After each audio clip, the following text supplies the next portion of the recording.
é falar de abranger. Isso não é uma simples intenção de abarcar, junto com a evangelização, a responsabilidade social.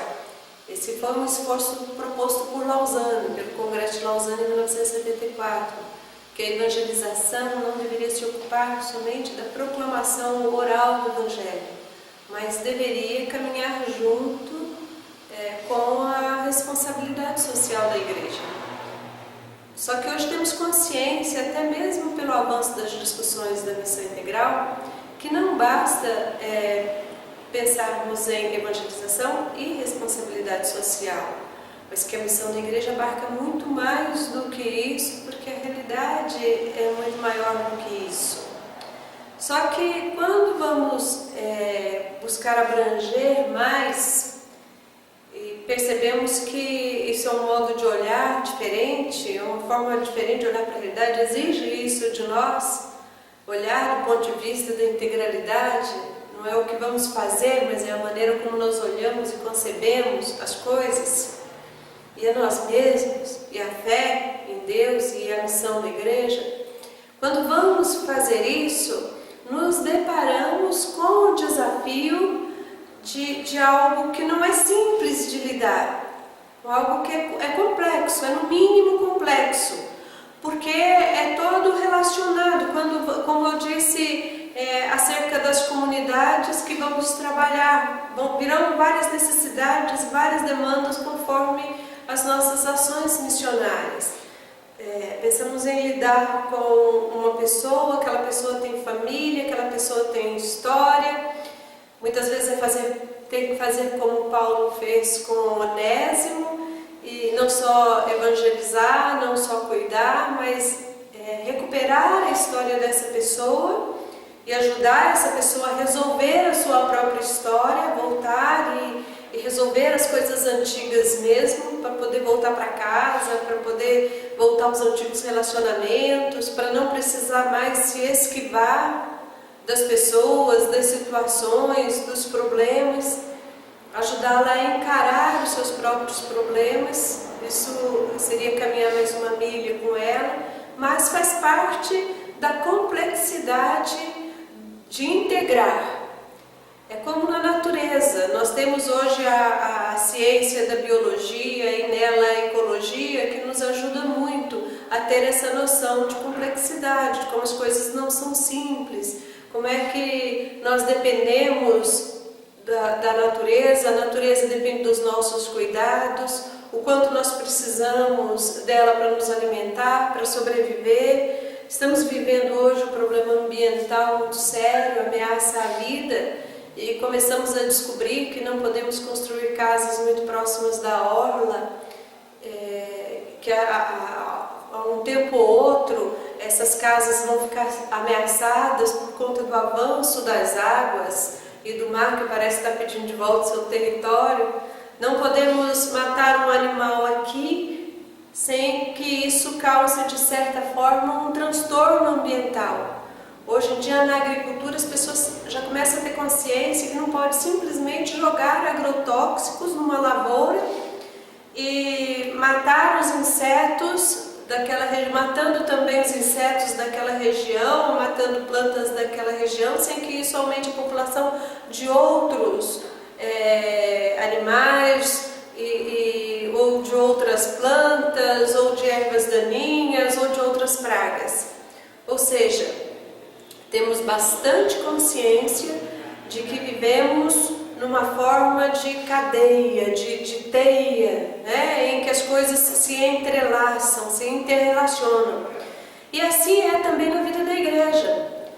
Quando estamos na igreja, nós vamos lá para cultuar, nós vamos para fazer oração, para cantar, para celebrar, mas quando vamos com os nossos problemas também, vamos com as nossas perguntas, vamos com as nossas dúvidas, com os nossos sentimentos, vamos com os nossos desentendimentos e com aquilo que nós carregamos para dentro, então, da própria dentro da igreja.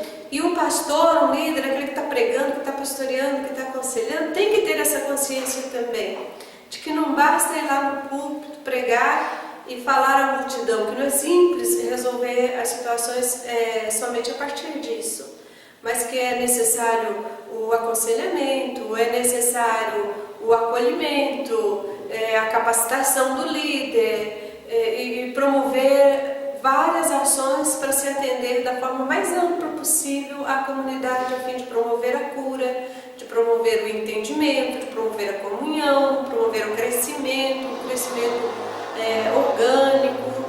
Ou seja, integrar não é tão simples quanto parece, mas é uma necessidade, é uma demanda e uma exigência para uma missão que pretende realmente se ocupar da realidade de um modo verdadeiro, né? Que pretenda realmente evangelizar, é olhar a realidade como Deus criou. Deus criou o mundo de forma bastante interdependente. Um é o Adão, que vem da Adamá, que é a terra que precisa do cuidado de Adão. E os dois, um depende do outro, e aí pronto, estamos dentro dessa situação de mundo que precisamos lidar. E a evangelização tem que ter consciência disso. A missão da igreja se dá nesse mundo, nessa realidade complexa. E isso é integrar. Não podemos partir da ilusão que podemos dividir a realidade entre o mundo espiritual e o mundo social, porque não é assim. Não é assim que funciona, não é assim que ela se dá. Ela é muito mais abrangente do que isso e, portanto, complexa. Complexa no sentido não de abranger exatamente, mas de entrelaçar, de interrelacionar.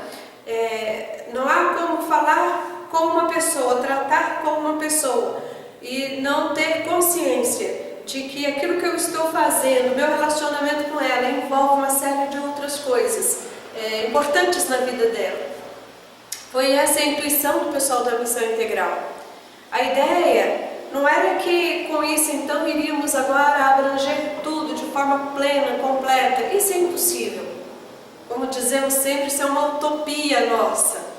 É um sonho meio fora de lugar nessa ordem de mundo. Mas temos a consciência, partimos da consciência de que as coisas não são tão simples, partimos dessa consciência de que a realidade é mais complicada do que podemos enxergar e que queremos cada vez abranger mais, queremos ir mais longe, que a missão tenha mais alcance nas necessidades reais das pessoas, das comunidades, dos grupos, das nações e de onde formos missionar. Essa é a ideia de missão integral. Por isso que falamos que é mais um ponto de vista, uma forma de olhar, uma forma de enxergar as coisas, do que exatamente ou simplesmente de agir. Quer dizer, missão integral não é simplesmente criarmos uma creche ou uma sala de reforço escolar naquela sala que está desocupada durante a semana e que só é usada no domingo para a escola dominical das crianças. Então vamos aproveitar aquela sala e fazer missão integral. Não é isso exatamente que é fazer missão integral. Nós fazemos missão integral ao criar aquela sala, receber essas crianças e a partir então desse trabalho começarmos a entrar no mundo dessas crianças, na vida dessas crianças, na família, na comunidade, nos problemas que elas vão trazer com elas, os desafios e as alegrias que elas vão trazer com elas. E a partir disso, então, fazemos uma ponte para nos envolvermos com muito mais que diz respeito a ela. Quando isso começar a acontecer, começamos a fazer missão integral naquele projeto. E quando o trabalho com essas crianças começar a afetar a vida da própria igreja, porque a missão integral não é só aquela ação da igreja para o outro, mas é do outro para a igreja também. Quando a vida da igreja começar a ser transformada, quando o culto começar a ser transformado, a celebração da igreja começar a ser modificada com a presença daquelas crianças, quando a pregação do pastor começar a ser mudada por conta do impacto com a vida daquelas crianças, quando o ensino da escola também começar a ter novos conteúdos com base na demanda que essas crianças trazem, aí estaremos fazendo missão integral e ela realmente estará orientando a vida e o ministério da igreja.